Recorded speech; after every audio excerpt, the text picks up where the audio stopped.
Okay, here we go. So this is me taking the lead. I've got my mate Alfie behind me, and we're on the port road now. So we're about to get up to a bit of pace. Sit on around about 38-40 k's an hour. Got a slight crosswind, so not a tailwind, certainly not a tailwind, not a full-on headwind, but a bit of a crosswind. Now, talk about high or low cadence. Now for me, I find it comfortable at a higher cadence. So somewhere between 80 and 100 is good. At this particular bit here, I get up to I sit on around about 105 to 110 cadence. And for me, that's a nice cadence. So long as your bum isn't jumping off the seat, you don't need to drop down a gear. But if you can push your higher gear, your harder gears, so the smaller rear cog at a higher cadence, you're going to go along at a higher speed.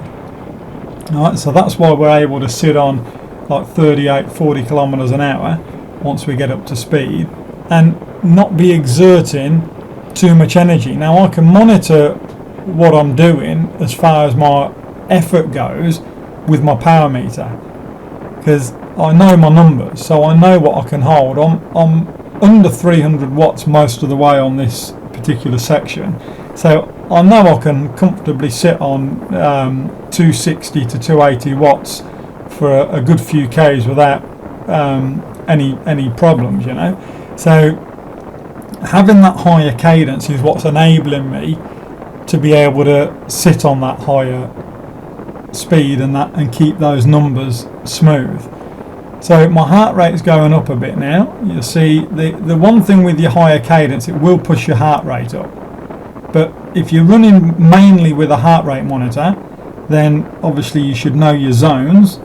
And my max heart rate's 178, so I'm way under that. I've got plenty to go before there. But what I'm going on is my actual power meter. But I always like to have the cadence. So the only thing I have on my Garmin when I'm riding is my power reading and my cadence. That's all I have. I don't have average speed, heart rate, nothing. But high cadence will definitely help you to flow along nicely. Once you get used to sitting on a high cadence or a higher cadence, it's a lot easier to be doing this at 100, 105, 110 cadence than it is to be slogging away at 75, 80 cadence, because you're going to be burning up. Your legs are going to be filling up with lactic acid, and they're going to burn out a lot quicker than what I'm doing right now.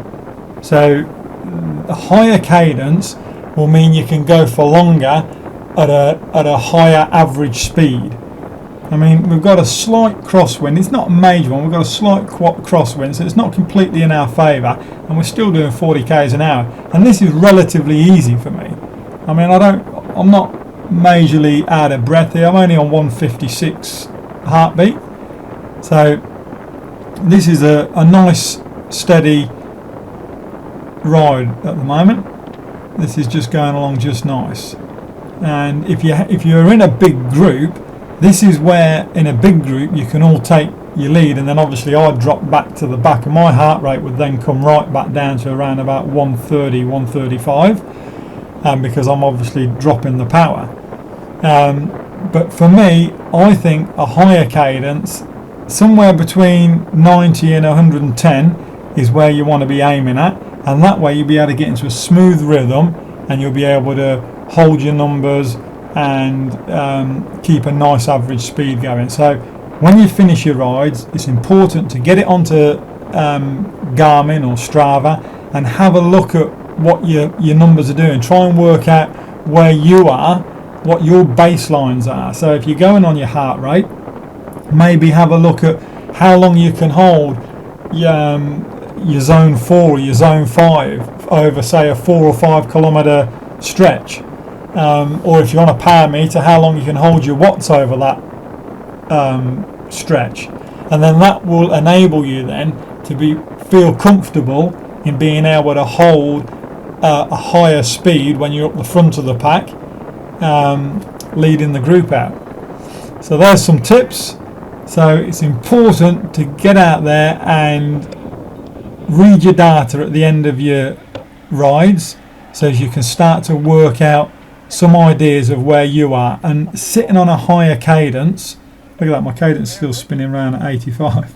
I don't know why it's doing that, but was it 85, 86? I don't know why it does that, but definitely a higher cadence is the way to go for me. I find it much more comfortable to do a long ride, a short ride, whatever. If you want a good time, I've found my best times that I've gone on any of my rides, my best times are when I've been at a cadence above 90.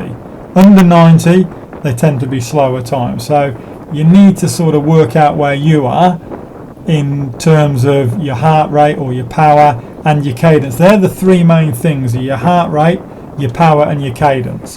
And once you get those things worked out in your head, you can start to put a couple of them together. Like if you haven't got a power meter, you can put your heart rate and your cadence together and work out where you feel comfortable in those zones. I do it with my power meter and my cadence, and they're the only two things, as I say, that I have on my screen on the 510 is my power and my cadence, and they're what I base all my efforts off. So I've just worked out where I'm comfortable with those figures, and that's what enables me to be able to sit up the front and hold a good pace, and also be able to hold a good pace when I'm climbing as well. So there's some tips. Hope you enjoyed it, and see you on the next video. If you've got any questions or comments, post them down below, and enjoy your riding.